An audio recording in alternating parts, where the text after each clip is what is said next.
while. I was, of course, happy to perfect my theories in practice. After 100 years, I had all the rough spots evened down, and we were in business. The UN has never come up with a workable alternative plan, so they have settled down to the uncomfortable business of holding the tiger's tail. They worry and spend vast sums of money keeping an eye on our work. But why? Neil broke in. Why? Abravanel gave a quick smile. Thank you for your fine character rating. I imagine it is inconceivable to you that I might want to be Emperor of the Universe. I could be, you know. The same forces that holds the lid on the planets could just as easily blow them off. Neil was speechless at the awful enormity of the thought. Abravanel rose from behind his desk with an effort and shambled over to lay a thin and feather-light arm on the younger man's shoulders. Those are the facts of life, my boy, and since we cannot escape them, we must live with them. Costa is just a man doing his duty, so try to put up with him, for my sake, if not for your own. Of course, Neil agreed quickly. The whole thing takes a bit of getting used to, but I think I can manage. We'll do as good a job on Himmel as is possible to do. Don't worry about me, sir. Costa was waiting in the next room, puffing quietly on a long cigarette. They left together, walking down the hall in silence. Neil glanced sideways at the wiry, dark-skinned Brazilian and wondered what he could say to smooth things out. He still had his reservations about Costa, but he'd keep them to himself now. Abravanel had ordered peace between them, and what the old man said was the law. It was Costa who spoke first. Can you brief me on Himmel, what we'll find there and be expected to do? Run the basic survey first, of course, Neil told him. Chances are that will be enough to straighten things out. Since the completion last year of the refining equations of De Beer's postulate, all sigma 110 and alpha 142 graph points are suspect. Just stop there, please, and run the flag back down the pole, Costa interrupted. I had a 6-month survey of Societics 7 years ago to give me the general idea of the field. I've worked with survey teams since then, but I have only the vaguest idea of the application of the information we got. Could you cover the ground again, only a bit slower? Neil controlled his anger successfully and started again in his best classroom manner. Well, I'm sure you realize that a good survey is half the problem. It must be impartial and exact. If it is accurately done, application of the K-factor equations is almost mechanical. You've lost me again. Everyone always talks about the K-factor, but no one has ever explained just what it is. Neil was warming to his topic now.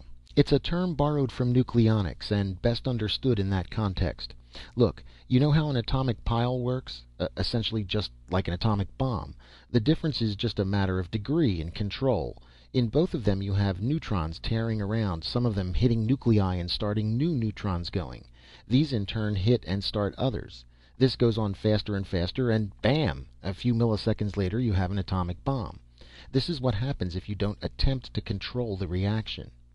However, if you have something like heavy water or graphite that will slow down neutrons, and an absorber like cadmium, you can alter the speed of the reaction. Too much dampening material will absorb too many neutrons and the reaction will stop.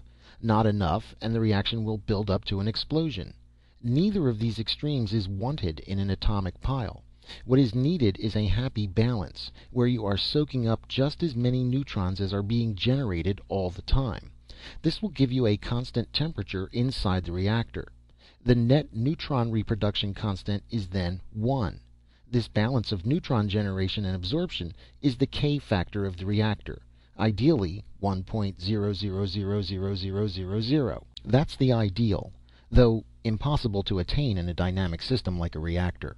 All you need is a few more neutrons around, giving you a K factor of 1.00000001, and you are headed for trouble. Each extra neutron produces 2, and your production rate soars geometrically towards bang. On the other hand, a K factor of 0.999999999 is just as bad. Your reaction is spiraling down in the other direction. To control a pile, you watch your K factor and make constant adjustments.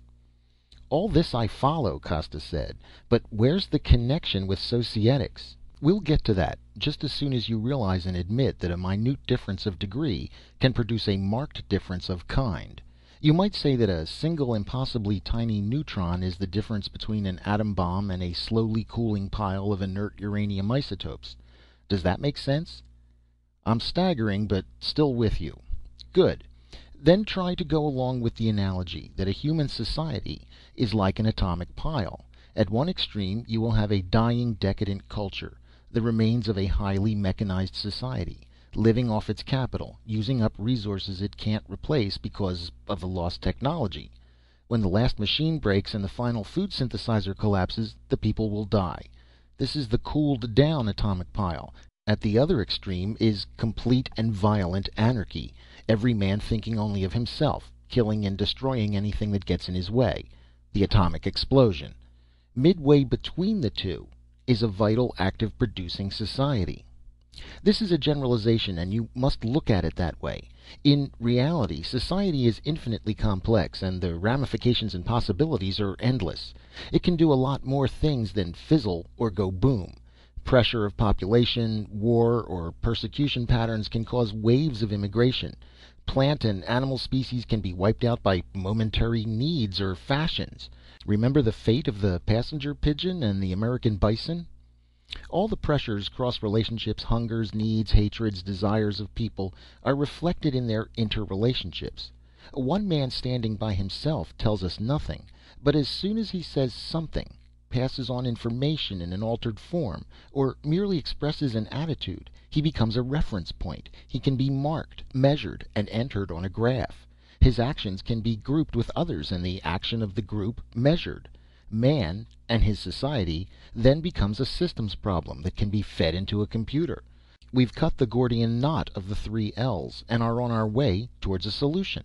Stop, Costa said, raising his hand.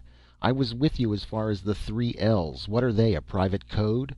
Not a code, abbreviation. Linear logic language. The pitfall of all the old researchers. All of them, historians, sociologists, political analysts, anthropologists, were licked before they started. They had to know all about A and B before they could find C. Facts to them were always hooked up in a series, whereas, in truth, they had to be analyzed as a complex circuit, complete with elements like positive and negative feedback and crossover switching, with the whole thing being stirred up constantly by continual homeostasis correction. It's little wonder they did so badly. You can't really say that, Adeo Costa protested.